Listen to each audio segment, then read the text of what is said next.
So thank you. Resolution of meeting of CIPK and Azimio la Umoja. We join all Kenyans in demanding immediate steps to address the deteriorating state of economy and to arrest the escalating cost of living. In particular, our members are deeply worried about rising costs of school fees, electricity, fuel, unga, and other things, and view the withdrawal of previous subsidies as reckless, heartless, and irresponsible.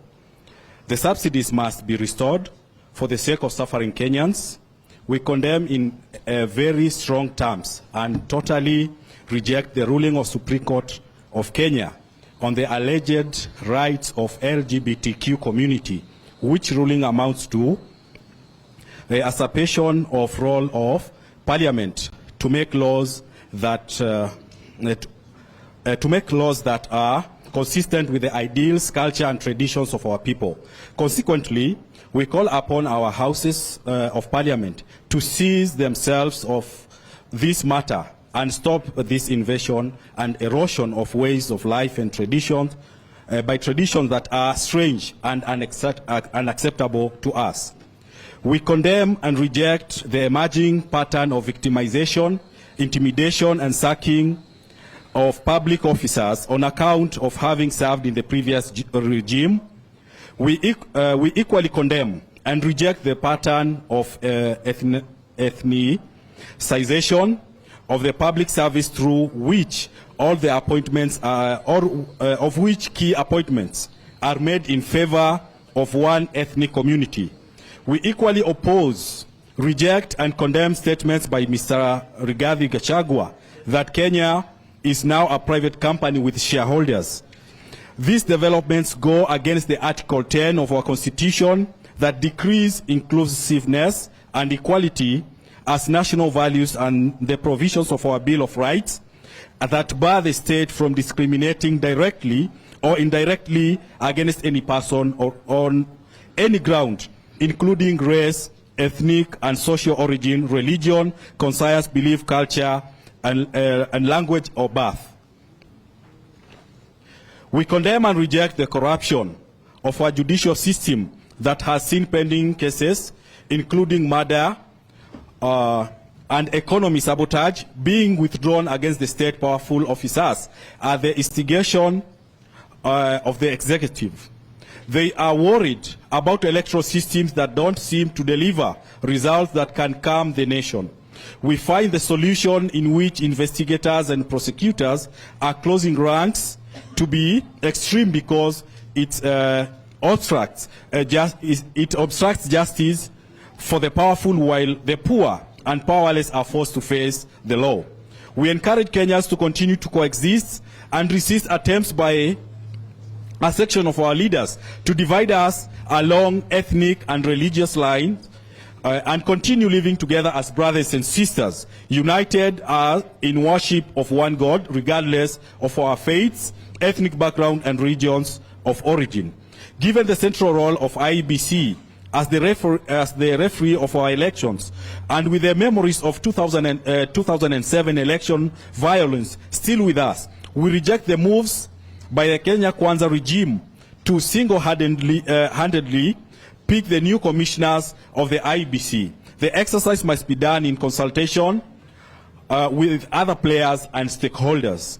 In light of the revelations by the IEBC whistleblower on the conduct of 2022 elections, the calls for opening of the IEBC servers and an audit of the 2022 election by an independent and reputable firm be heeded in order to bring a complete closure to the 2022 election chapter and put the country on the path to credible elections in future. 8.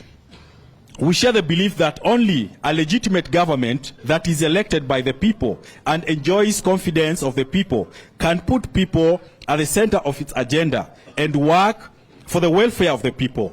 We believe we have to tackle head on the menace of electoral fraud because it has a direct impact on our lives. Lastly, it is our understanding that the issues raised here are urgent and need to be acted on now, and that we shall not hesitate to support other steps, including a resort to people's power to realize the objectives should Kenya Kwanza fail to act. Thank you.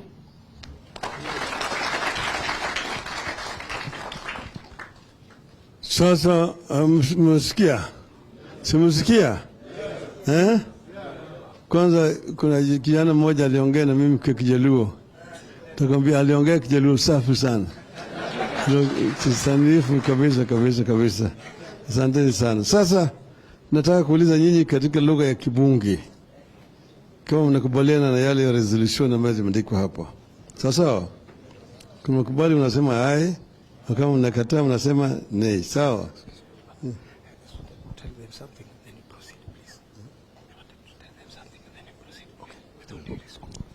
Assalamu alaikum ikhwani. Mkutano wetu ni wa CIPK Nairobi. Nataka tu make very clear. Uamuzi wetu ambao tunauchukua hapa ni wa CIPK Nairobi. Japokuwa si national lakini wa CIPK Nairobi. Na ndio tumeona njia inafanya nini? Inayofaa.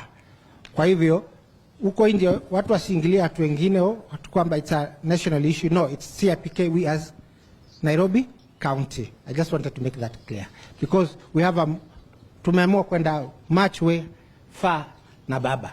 Okay. Shukran.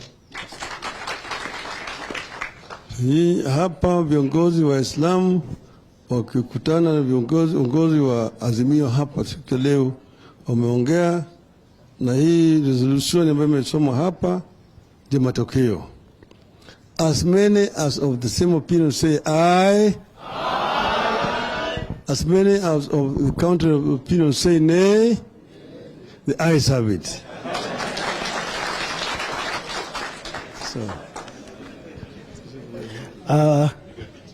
Nafikiri tumemaliza awamu hiyo. Nimeombwa kwa heshima Your Excellency tupate picha. Hawa watakuja hapo, wewe keti mahali ulipo, viongozi watakuja sehemu ya chini, tupate picha kwa pamoja.